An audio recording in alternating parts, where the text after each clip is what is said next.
Sir பதில பேச sir உங்களதான் sir இல்ல இந்த யூனிஃபார்முக்கு மரியாதை இருக்குல்ல பேசுங்க. சும்மா தப்பு இல்லாம எம்எல்ஏ வழக்கு போட்டுருக்கீங்க.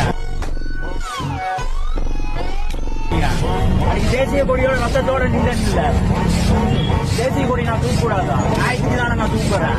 நீங்க என்ன கூட்டிட்டு போய் சேர்த்து 5 பேர் என்ன கூட்டிட்டு போய் தூக்குறீங்க. தனித்தனியா வரணும். தப்புன்னா பண்ணணும் புரிஞ்சுங்களா? தனியா வந்து நிக்கணும் எங்கிட்ட சரிங்களா? இப்படி எல்லாம் வந்து போலத்தனம் காட்டக்கூடாது சரிங்களா? தப்புன்னா கூட்டு போகணும். என்ன ரவுடியா நீங்க? சொல்லுங்க. நான் ஞாயிற்று தானே கேட்டு வரேன். ஏன் உள்ள விட மாட்டேங்கிறீங்க?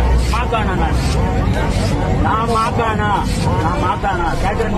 நான் மாக்கானா இப்ப என்ன பண்ணும்? கொடுத்தாக்க இது கொண்டு போய் வடபோண்டாக்கு போய் சுற்றி நீங்க வீட்டுக்கு கொண்டு போயிருவீங்க சரிங்களா? நான் ஞாயிற்று